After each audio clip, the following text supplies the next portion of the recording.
जाति छोड़ो, समाज जोड़ो। चूंकि जातियों ने हमारे समाज को कमजोर किया है, जाति हमारे उत्पीड़न का कारण है, जाति हमारे शोषण का कारण है। धम्म दीक्षा के समारोह हो रहे हैं और मुझे खुशी है आप सबको बताते हुए, तब से आज तक 1 साल के अंदर 6.5 लाख लोग बुद्ध के धम्म की दीक्षा ले चुके हैं। एक तरफ अंबेडकरवाद है जो न्याय पे चलता है, समता पर चलता है, बराबरी पर चलता है, जिसमें अंधविश्वास पाखंडवाद के लिए कोई जगह नहीं है।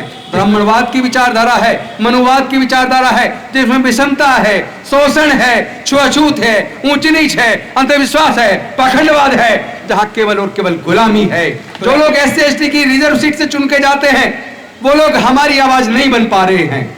उन्हीं के रहते हुए सरकारों ने साजिश के तहत एजुकेशन को महंगा करके हमारे बच्चों से एजुकेशन को छीन लिया है। जहां धर्म नफरत बढ़ा रहा है, वहीं पर धम्म शांति पैदा कर रहा है, प्यार बढ़ा रहा है। पूरे दुनिया को शांति की जरूरत है और मैं समझता हूँ शांति बुद्ध के धम्म में है। अमर है, अमर है डॉक्टर B.R. अम्बेडकर, अमर है, अमर है। भगवान बुद्ध की दया हो, करुणा हो।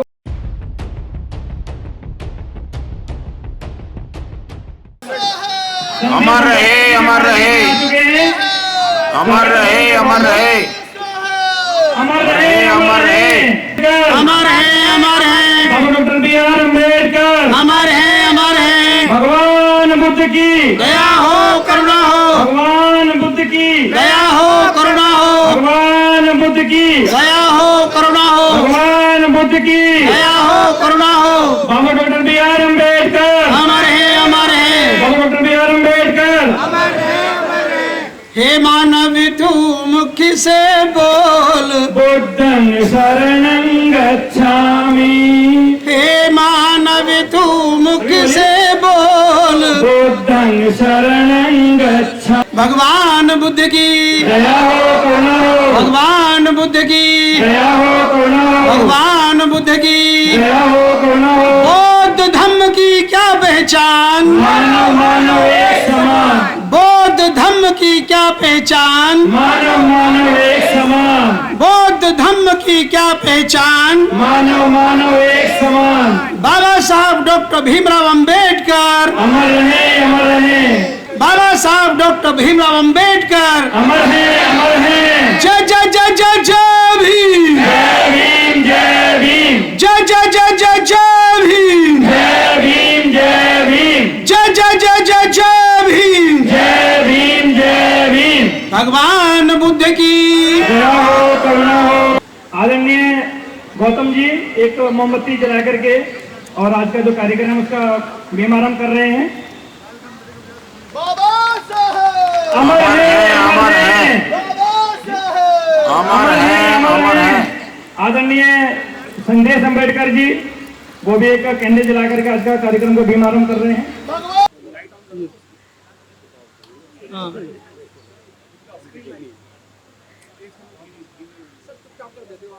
ये पुस्तक है क्या मूल निवासी हिंदू हैं?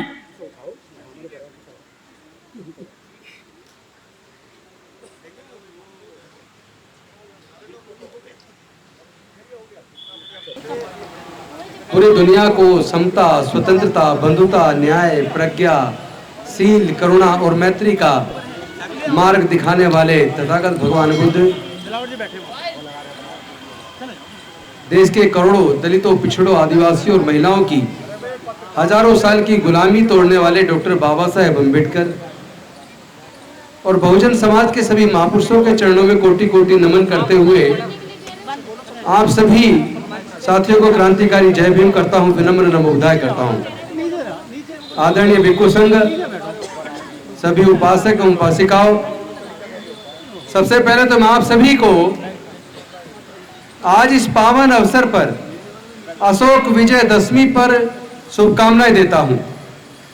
सबका मंगल हो, सबका कल्याण हो, सबको कल्याण का मार्ग मिले, सभी प्राणी खुशी रहे। आज के दिन बहुत ही ऐतिहासिक दिन है। आज के दिन जब सम्राट अशोक ने कलिंग पर विजय प्राप्त की और विजय प्राप्त करने के बाद उनको लगा कि मैंने दुनिया जीत ली, मैंने जग जीत लिया।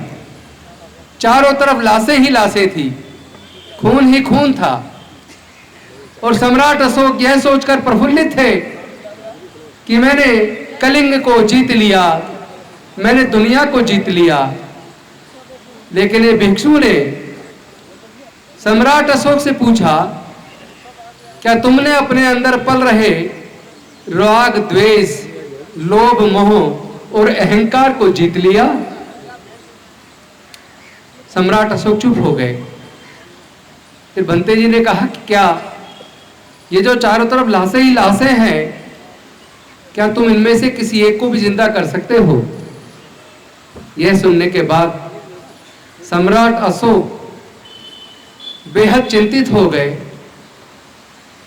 और उन्होंने वो बुद्ध के शरण में आ गए, बौद्ध धर्म की दीक्षा ली।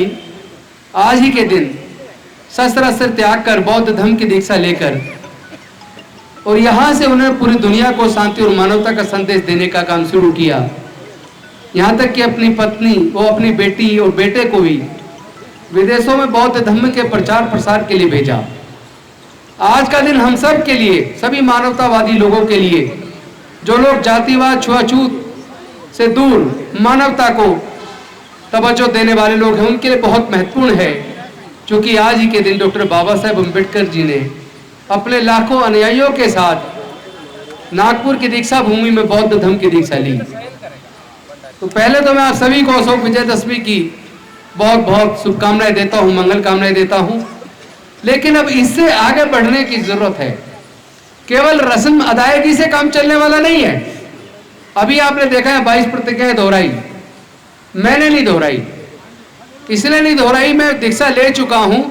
मैं 22 प्रतिज्ञाओं को अपने जीवन में आचरण में उतार चुका हूं, और एक बार अगर उतार ली तो मुझे बार बार उसको दोहराने की जरूरत नहीं है। लेकिन जो लोग बार बार दोहराते हैं, मेरा उनसे निवेदन है कि आप तथागत बुद्ध के धम्म को अपने आचरण में लाएं, 22 प्रतिज्ञाओं को अपने आचरण में लाएं और पूरे दुनिया में शांति और मानवता के लिए काम करें। क्योंकि नफरत से कभी दुनिया आगे नहीं बढ़ सकती, प्यार से दुनिया आगे बढ़ सकती है। आज पूरे दुनिया में नफरत किस कदर हावी है। आप मणिपुर में देखिए क्या हुआ, और आज आप देख रहे हैं रसिया यूक्रेन के अंदर कितने लोग, बेकसूर लोग मारे जा रहे हैं। फिलिस्तीन और इजराइल के बीच आप देख रहे हैं कितने महिलाएं, छोटे छोटे बच्चे, कितने निर्दोष लोग मारे जा रहे हैं।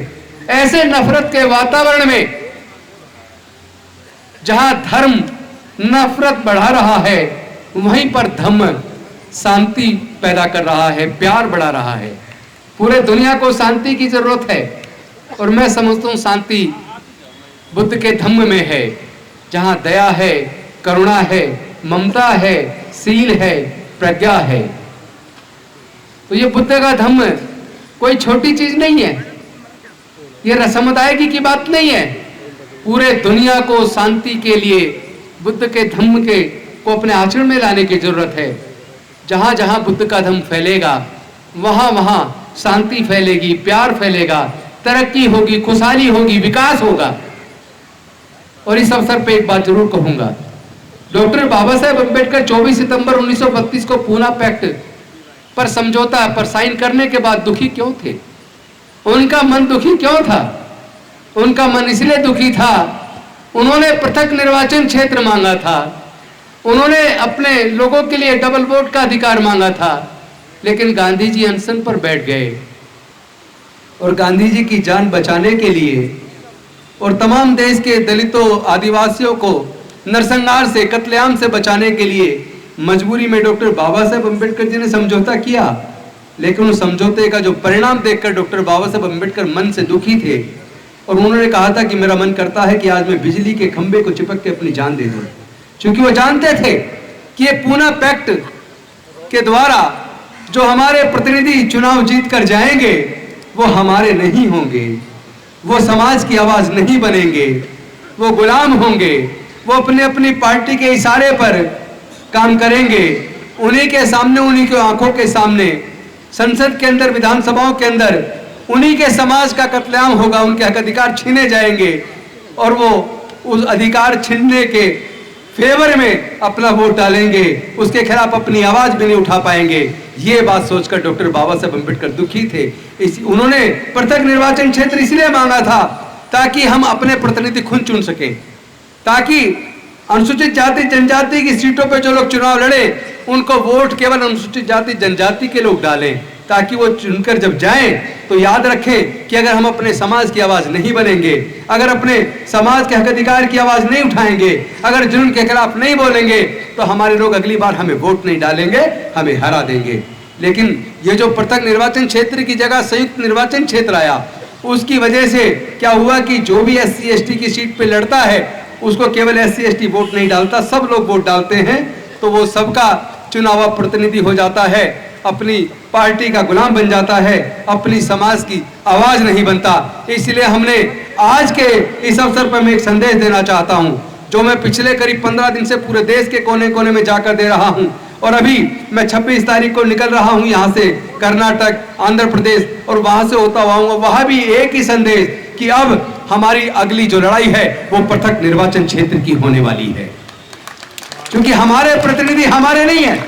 जो लोग SC ST की रिजर्व सीट से चुन के जाते हैं वो लोग हमारी आवाज नहीं बन पा रहे हैं। उन्हीं के रहते हुए सरकारों ने साजिश के तहत एजुकेशन को महंगा करके हमारे बच्चों से एजुकेशन को छीन लिया है। उन्हीं के रहते हुए सारे सरकारी संस्थानों को बेच दिया, प्राइवेटाइज कर दिया, हमारे लोगों को नौकरी मांगने के रास्ते बंद कर दिए गए हैं। उन्हीं के रहते हुए उन्होंने ठेकेदारी प्रथा लाके हमारे 4th क्लास के एम्प्लॉयमेंट तक को बंद कर दिया, ठेके पे दे दिया। तो हमारे आगे बढ़ने के केवल 2 रास्ते थे जो डॉक्टर बाबा साहब अम्बेडकर जी ने बनाए थे। पहला, जो हमारे हजारों साल से पढ़ने लिखने पर धार्मिक बंदिश थी, व्यापार करने पर धार्मिक बंदिश थी, संपत्ति अर्जित करने पर धार्मिक बंदिश थी, उस बंदिशों को तोड़कर डॉक्टर बाबा साहब अम्बेडकर ने हमारे पढ़ने लिखने के रास्ते खोलकर, शिक्षण संस्थानों में हमें रिजर्वेशन दिलवाकर, हायर एजुकेशन में आगे बढ़ने का रास्ता खोलकर, और रिजर्वेशन के माध्यम से सरकारी नौकरियों में आकर आगे बढ़ने का जो रास्ता बनाया था, वो इन्हीं सरकारों ने धीरे धीरे वो दोनों रास्ते हमारे बंद कर दिए। एक तरफ उन्होंने प्राइवेटाइज करके हमारी नौकरियां छीन ली और एजुकेशन को महंगा करके हमारे बच्चों से शिक्षा छीन ली। जब शिक्षा चली जाएगी, जब नौकरियां चली जाएगी, इतना पैसा हमारे लोगों के पास नहीं है कि वो अपना व्यापार कर सके, और जब ना व्यापारी बन पाएंगे, ना नौकरी में जा पाएंगे, ना पढ़ पाएंगे, तो उसके बाद हमारे लोग बनेंगे क्या? मजदूर बनेंगे। मजदूर बनने का मतलब है दोबारा से गुलाम बनेंगे। तो क्या आप अपने बच्चों को दोबारा गुलाम बनते हुए देखना चाहते हो? नहीं देखना चाहते तो इस लड़ाई को लड़ना होगा। लड़ने का एक तरीका है, इसे लड़ने के लिए, चूंकि ये लाठी गोली की लड़ाई नहीं है, ये विचारधारा की लड़ाई है। एक तरफ अंबेडकरवाद है जो न्याय पे चलता है, समता पर चलता है, बराबरी पर चलता है, जिसमें अंधविश्वास पाखंडवाद के लिए कोई जगह नहीं है, जिसमें कोई छोटा नहीं है, कोई बड़ा नहीं है, किसी के साथ स्त्री पुरुष के रूप में या जाति के रूप में कोई भेदभाव नहीं है। तो एक तरफ अंबेडकरवाद की विचारधारा है और दूसरी तरफ ब्राह्मणवाद की विचारधारा है, मनुवाद की विचारधारा है, जिसमें विषमता है, शोषण है, छुआछूत है, ऊंच नीच है, अंधविश्वास है, पाखंडवाद है, जहां केवल और केवल गुलामी है। तो या तो गुलामी का रास्ता चुन लो या फिर स्वतंत्रता का, डॉक्टर बाबा साहब अम्बेडकर का विकास का रास्ता चुन लो। ये आपको तय करना है कि आपको क्या चुनना है। आपको अपने बच्चों के लिए खुशहाली और प्रगति चाहिए या अपने बच्चों को गुलामी चाहिए, यह आपको तय करना है। तो अम्बेडकरवाद और ब्राह्मणवाद, दो विचारधाराओं में से किसी एक विचारधारा को चुनो। जो लोग दोनों विचारधाराओं पर पैर रखते हैं वो डूब जाया करते हैं। हमारे लोग क्यों पिछड़ रहे हैं? क्योंकि हमारे लोग दोनों विचारधारा पे पैर रखे हुए हैं। अरे मैं कहना चाहता हूं, इस विजयदशमी के अवसर पर जब आप बौद्ध बन गए तो बुद्ध के धम्म को अपने आचरण में क्यों नहीं लाते? बुद्ध की शिक्षाओं को अपने जीवन में क्यों नहीं उतारते? अगर आप बुद्ध की शिक्षाओं को अपने जीवन में उतारोगे तभी हम लोग अशोक विजयदशमी को मनाने लायक बनेंगे। अदरवाइज अशोक विजयदशमी तो मना रहे, हर साल दीक्षा का आयोजन करते हैं, लेकिन अपने आचरण में बुद्ध के धम्म को, बुद्ध की विचारधारा को नहीं लाते, इसलिए हम पिछड़ रहे हैं। लेकिन पिछले लगभग ये जो 2 साल का, 1 साल का जो पीरियड गुजरा है, अभी 1 ही साल हुआ है, इसी अंबेडकर भवन में आप सब लोगों की उपस्थिति में यहीं से दीक्षा का आयोजन हुआ। तब से पूरे दुनिया के अंदर 22 प्रतिज्ञाएं प्रचारित हो गई। तब से पूरे दुनिया में लगातार धम्म दीक्षा के समारोह हो रहे हैं और मुझे खुशी है आप सबको बताते हुए, तब से आज तक 1 साल के अंदर 6.5 लाख लोग बुद्ध के धम्म की दीक्षा ले चुके हैं। लेकिन मैं कहना चाहता हूं, रस्म अदायगी के रूप में दीक्षा मत लीजिए। आप बुद्ध के धम्म को, उनकी शिक्षाओं को अपने आचरण में उतारिए। और डॉक्टर बाबा साहब अम्बेडकर का अगर सपना पूरा करना है, अगर आप नहीं चाहते डॉक्टर बाबा साहब अम्बेडकर जी की कुर्बानी बेकार जाए, अगर आप नहीं चाहते डॉक्टर बाबा साहब अम्बेडकर अपने 4 बच्चे खोए, जवानी में अपनी पत्नी खोई, उनकी वो कुर्बानी बेकार चली जाए, तो डॉक्टर बाबा साहब अम्बेडकर के विचारधारा पे चलिए, समाज को जोड़िए। जाति छोड़ो, समाज जोड़ो, क्योंकि जातियों ने हमारे समाज को कमजोर किया है। जाति हमारे उत्पीड़न का कारण है, जाति हमारे शोषण का कारण है, और हम लोग जब तक जातियों को जिंदा रखेंगे तब तक जाति की वजह से होने वाले उत्पीड़न जिंदा रहेगा। अगर जाति की वजह से होने वाले उत्पीड़न से मुक्ति चाहते हो तो जाति छोड़ो, समाज जोड़ो, बुद्ध की शरण में जाओ, बुद्ध के धम्म को अपनाओ, अपने आचरण में लाओ।